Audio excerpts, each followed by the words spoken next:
Welcome to my YouTube channel biology search में मैं आपको आज बताने वाला हूँ क्लासिफिकेशन ऑफ ऑर्गेनिज्म के बारे में।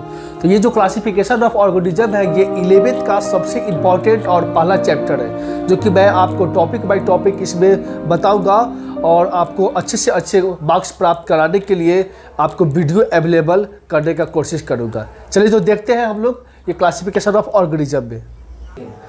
तो हम लोग देखते हैं सबसे पहला ये टॉपिक आता है इसमें क्लासिफिकेशन ऑफ ऑर्गेनिज्म का लाइफ, मतलब कि व्हाट इज लाइफ, जीवन क्या है। तो जीवन का डिफिनीशन करना बहुत ही मुश्किल है, बट जीवन को हम लोग इस कैटेगरी में ढाल सकते हैं कि किसी भी जीवन का कोई भी अगर जीव है उसमें जब तक वृद्धि यानी ग्रोथ, उसके बाद उपापचय क्रिया जिसको हम लोग मेटाबॉलिज्म बोलते हैं, फिर उद्दीपन यानी स्टिमुली या फिर प्रजनन, ये नहीं संभव होगा तो वो जीवन का अर्थ नहीं होता है। जब सजीव और निर्जीव की तुलना अगर हम करें तो सजीव और निर्जीव की तुलना करने में एक विशेष प्रकार का लक्षण हमें दर्शाता है। जैसे कुछ ऑर्गेनिज्म होते हैं जिसमें जान होता है, जो जीवन होता है उसमें लक्षण कुछ अलग होते हैं, बट जिसमें जान नहीं होता है उसमें कोई लक्षण नहीं देखा जाता है। सजीव और निर्जीव जो दोनों होते हैं एक अणु द्वारा संगठित होते हैं, बट सजीव में जो अणु होते हैं वो विशेष प्रकार के संगठित होते हैं, जिससे हमारा पूरे भी लिविंग थिंग्स है उसका कैरेक्टर का पता चलता है। जीवों में विशेष प्रकार के जो कैरेक्टर होते हैं वो दर्शाते हैं, जैसे कि कोशिका। कहा जाता है कि हमारे पृथ्वी पर सबसे पहले कोशिका को देखा गया था बैक्टीरिया के रूप में। ऐसे कहा जाता है कि हमारे पृथ्वी पर सबसे पहले बैक्टीरिया जो था, साइनो जीवाणु और आर्कियो बैक्टीरिया जो थे वो सबसे पहले देखा गया था। तो उसमें हम लोग जानते हैं कि वो उसका भी जो शरीर है कोशिका का बना होता है। तो वो कोशिका ही जो है एक सजीव को निर्जीव से अलग करता है। तो चलिए हम लोग देखते हैं। तो सजीव के होने का ये 5 प्रमाण सबसे इम्पोर्टेंट कहे जाते हैं लिविंग थिंग्स में। पहला होता है ग्रोथ, जिसको हम लोग वृद्धि बोलते हैं। फिर होता है मेटाबॉलिज्म, जिसको हम लोग उपापचय क्रिया बोलते हैं। फिर होता है स्टिमुली, जिसको उद्दीपन बोलते हैं, ठीक है। फिर उसके बाद है रिप्रोडक्शन यानी प्रजनन होता है। तो ये सब क्रिया जब एक साथ कोई भी ऑर्गेनिज्म में कार्य करता है वो विशिष्ट लक्षण कहलाता है ऑर्गेनिज्म का या फिर लिविंग थिंग्स का। तो चलिए हम लोग देखते हैं क्लासिफिकेशन ऑफ ऑर्गेनिज्म में कि उसमें क्या क्या पार्ट्स हैं। सबसे पहले देखते हैं कि ये आता है ग्रोथ, ठीक है। उसके बाद सबसे इंपॉर्टेंट होता है मेटाबॉलिज्म, और उसके बाद देखा जाता है स्टिमुली, और उसके बाद चौथा होता है सबसे इंपॉर्टेंट है जिसको हम लोग बोलते हैं रिप्रोडक्शन। तो सबसे पहले हम देखते हैं कि ये जो ग्रोथ है, ग्रोथ मतलब क्या होता है। ग्रोथ का मतलब होता है वृद्धि, कि कोई भी जीव अपने आकार और लंबाई चौड़ाई के हिसाब से वृद्धि करता है। जैसे कि बहुत सारे ऑर्गेनिज्म होते हैं वो सब अपने अपने अनुसार, अपने अपने लंबाई के अनुसार, है ना, चौड़ाई के अनुसार, मोटाई के अनुसार अपने कोशिकाओं के अंतर्गत वो क्या करता है, विभाजन करके ग्रोथ करता है। बट कुछ ऐसे भी होते हैं, निर्जीव होते हैं, जो कि निर्जीव भी क्या करते हैं, कभी कभी ग्रोथ करते हैं। जैसे कहा जाता है ठोस अवस्था में पाए जाने वाले, भारी अवस्था में पाए जाने वाले पृथ्वी पर पहाड़, चट्टान, उसमें भी कुछ मतलब कि ग्रोथ, उसमें भी ग्रोथ होती है, बट उसमें एक्सटर्नल नहीं बल्कि कहा जाता है कि निर्जीव में जो मतलब हमारे पृथ्वी पर जो पाए जाने वाले रेत है, टीला है, तो उसमें कुछ पदार्थ एकत्रित होते हैं, और वो पदार्थ एकत्रित होने के कारण वो क्या करता है, वृद्धि करता है। तो वो भी एक प्रकार का मतलब कि लिविंग थिंग्स ही माना जाता है, लेकिन उसके कैरेक्टर से हमारा जो ऑर्गेनिज्म का जो कैरेक्टर है वो बिल्कुल ही भिन्न होता है। तो उसमें सबसे पहले हम लोग बोलते हैं कौन सी, ग्रोथ बोलते हैं, ठीक है। चलिए सबसे पहले है ग्रोथ है।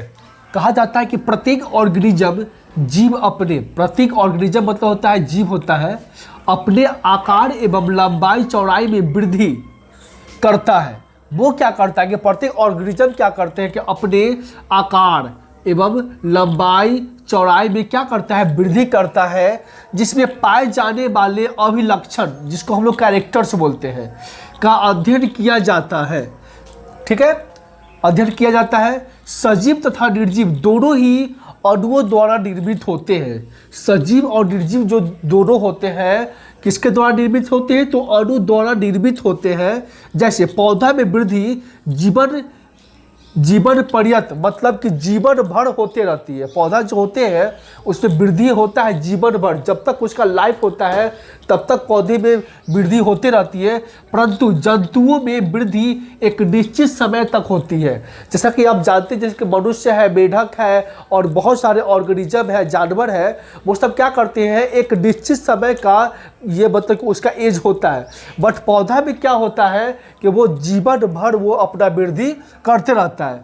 जीवों में आंतरिक वृद्धि होती है, जीवों में आंतरिक वृद्धि होती है, परंतु निर्जीवों में ऊपरी सतह में क्षेत्र से वृद्धि होती है। यानी कि निर्जीव जैसे कि पहाड़ हो गया, चट्टान हो गया, इसमें क्या होता है, ऊपरी सतह क्षेत्र में वृद्धि होती है। ठीक है, चलिए दूसरा टॉपिक है हमारा मेटाबॉलिज्म। मेटाबॉलिज्म ये इसका अर्थ क्या होता है, तो इसका अर्थ होता है उपापचयी क्रिया। ठीक है, जो कि हर जीवों के लिए यह पर्याप्त है। जैसे कि सभी जीव या निर्जीव रासायनिक अणु द्वारा निर्मित होते हैं। जितने भी ऑर्गेनिज्म होते हैं वो रासायनिक अणुओं द्वारा निर्मित होते हैं। जीवों में पाए जाने वाले रासायनिक अभिक्रिया, जीवों में पाए जाने वाले रासायनिक अभिक्रिया में भाग लेता है तथा जीवों के शरीर में होने वाले अभिक्रियाओं को उपापचय या मेटाबॉलिज्म कहा जाता है। ठीक है, जैसा कि आपने देखे, पहला ये हो गया, दूसरा और तीसरा है। उसके बाद हम लोग चलते हैं एस्टिमुली में, जिसको उद्दीपन कहा जाता है। ये बहुत ही इंपॉर्टेंट होते हैं, जो कि हमारे शारीरिक संवेदना से रिलेटिव होता है। जैसे कि हमारे शरीर में धूप लग रहा है, छाँव लग रहा है, मतलब गर्मी लग रही है, ठंड लग रही है, इसी को हम लोग संवेदी अंग द्वारा अपने अंदर इंक्लूड करते हैं। जैसे सजीव, जैसे सभी जीव अपने अपने वातावरण अनुकूल के अनुसार बनते हैं। जैसे कि कुछ पक्षियाँ जो होती है वो पक्षी अपने वातावरण अनुकूल के अनुसार रहता है। फिर ऑर्गेनिज्म में जैसे कि बहुत सारे छोटे छोटे ऑर्गेनिज्म होते हैं, वो अपने अपने वातावरण अनुकूल के अनुसार रहते हैं। जानवर जो होते हैं, बहुत सारे जंगल जो होते हैं, वन होते हैं, उसमें वो अपने अपने वातावरण अनुकूल के साथ रहते हैं। तो ठीक उसी प्रकार मनुष्य भी अपने वातावरण अनुकूल के साथ ही रहता है। ठीक है, तथा संवेदी अंग द्वारा ग्रहण करता है। जैसे कि प्रकाश है, तो प्रकाश जो होते हैं हमारे शरीर में ऑर्गेनिज्म जो भी होते हैं वे अपने संवेदी अंग द्वारा प्रकाश को क्या करता है, अपने शरीर में लेता है। जैसे कि पानी हो गया, हवा हो गया, ताप हो गया इत्यादि जो होते हैं, बाह्य कारकों के प्रति संवेदन होता है। मतलब बाह्य कारक के प्रति ये क्या होते हैं, सब संवेदनशील होते हैं। तो इसके बाद हम लोग चलते हैं नेक्स्ट रिप्रोडक्शन में, जो कि बहुत ही इंपॉर्टेंट है, उसको लेके चल। तो देखते हैं रिप्रोडक्शन में आखिर होता क्या है। तो सबसे पहले हम देखते हैं रिप्रोडक्शन जो होते हैं, रिप्रोडक्शन मतलब होता है प्रजनन। रिप्रोडक्शन मतलब होता है प्रजनन, या इसी को हम लोग जनन भी बोलते हैं। ठीक है, तो रिप्रोडक्शन क्रिया जो होती है जीवों में दो प्रकार से होती है। रिप्रोडक्शन क्रिया जीवों में दो प्रकार से होती है। पहला होता है एसेक्सुअल रिप्रोडक्शन, पहला होता है एसेक्सुअल रिप्रोडक्शन। ठीक है, और दूसरा होता है आपका सेक्सुअल रिप्रोडक्शन।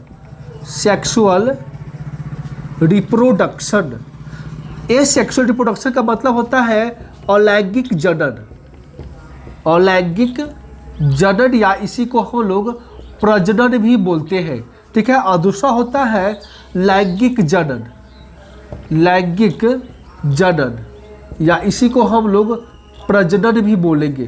तो जीवों में जो होते हैं दो क्रिया से प्रजनन क्रिया होती है। जैसे कि अलैंगिक विधि द्वारा होता है और एक लैंगिक विधि द्वारा होता है। तो अलैंगिक विधि द्वारा जो क्रिया होती है उसको हम लोग क्या बोलते हैं, इसको हम लोग बोलते हैं ऑर्गेनिज्म में। जैसे कौन से ऑर्गेनिज्म में, तो वो होता है रिप्रोडक्शन। ये जो रिप्रोडक्शन होते हैं ये दो प्रकार के होते हैं, जिसको हम लोग प्रजनन बोलते हैं। सबसे पहला होता है जिसको हम लोग बोलते हैं अलैंगिक प्रजनन। अलैंगिक प्रजनन, अलैंगिक प्रजनन, जिसको कहा जाता है एसेक्सुअल रिप्रोडक्शन, एसेक्सुअल रिप्रोडक्शन। और दूसरा होता है आपका लैंगिक प्रजनन, लैंगिक प्रजनन, जिसको कहा जाता है सेक्सुअल रिप्रोडक्शन, सेक्सुअल रिप्रोडक्शन। अब इसमें हम लोग देखते हैं कि जो रिप्रोडक्शन क्रिया होती है, ये प्रजनन क्रिया जो होती है, ये जो प्रजनन क्रिया होती है ये दो प्रकार के होते हैं। पहला होता है अलैंगिक और दूसरा होता है लैंगिक। तो लैंगिक प्रजनन जो क्रिया होती है, अलैंगिक प्रजनन जो क्रिया होती है वो होते हैं माइक्रो ऑर्गेनिज्म में। किसमें होते हैं?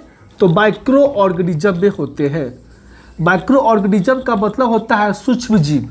माइक्रो ऑर्गेनिज्म का मतलब होता है सूक्ष्म जीव, मतलब जिनका शरीर यूनिसेल का बना होगा, जिनका शरीर एक कोशिका का बना होगा, उसको हम लोग कहते हैं,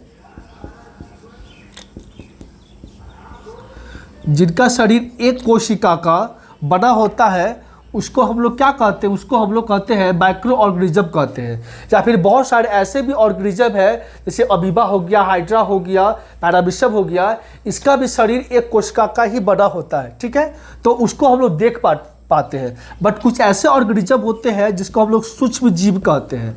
क्या कहते हैं इसको? हम लोग सूक्ष्म जीव कहते हैं, जो कि सूक्ष्म जीव होते हैं मैक्रो ऑर्गेनिज्म। और जो मैक्रो ऑर्गेनिज्म होते हैं उनका शरीर एक कोशिका का बना होता है, जिसको देखते हैं लैंगिक प्रजनन में। तो लैंगिक प्रजनन जो होते हैं वो होते हैं मल्टी सेल में, वो होते हैं मल्टी सेल। मल्टी सेल का मतलब होता है बहुकोशिका, जिसको हम लोग बोलते हैं बहुकोशिका। तो बहुकोशिका में जो भी ऑर्गेनिज्म होते हैं सब में लैंगिक प्रजनन क्रिया होती है। जैसे लैंगिक प्रजनन क्रिया, जैसे कि मान लीजिए ये है बहुकोशिका है, इसमें आते हैं कौन कौन आते हैं? तो मनुष्य आते हैं। जैसे कि इसमें आ गया पहला मनुष्य आ गया, जानवर आ गया, ठीक है। उसके बाद हम लोग देखते हैं तो हम लोग देखते हैं मनुष्य हो गया, जानवर हो गया, फिर उसके बाद पक्षी है। तो इसमें जो होते हैं प्रजनन क्रिया उसको हमको कहा जाता है लैंगिक प्रजनन, ठीक है। मतलब कि जिसमें बहुकोशिका का निर्माण होता है, जिसमें एक से अधिक कोशिका बनते हैं, उसमें होता है लैंगिक प्रजनन, ठीक है। चलिए, तो लैंगिक प्रजनन में मनुष्य आ गया, जानवर आ गया, पक्षी आ गया, बहुत सारे स्तनधारी जीव है, बहुत सारे ऑर्गेनिज्म है जो कि लैंगिक प्रजनन क्रिया करता है। इसमें एक बात और जानते हैं कि अलैंगिक प्रजनन जो होते हैं उसमें गैमेट्स का निर्माण नहीं होता है। गैमेट्स मतलब होता है युग्मक, इसमें युग्मक नहीं बनता है। और इसमें मेल एंड फीमेल, मेल और फीमेल जो होता है एक ही बॉडी पर पाया जाता है, दोनों एक ही शरीर पर होते हैं। लेकिन इसमें जो होता है गैमेट्स का निर्माण होता है। इसमें क्या होता है? गैमेट्स का निर्माण होता है, जिसको हम लोग क्या बोलते हैं? युग्मक बोलते हैं। इसको हम लोग युग्मक बोलते हैं। इसमें युग्मक का निर्माण होता है और इसमें मेल और फीमेल जो होते हैं दोनों अलग अलग बॉडी पर पाए जाते हैं। तो ये होता है रिप्रोडक्शन क्रिया, जिसके द्वारा सभी जीव जंतु अपने जैसी संतान की उत्पत्ति करता है। तो आई होप कि ये वीडियो आपको बहुत ही अच्छा समझ में आया होगा।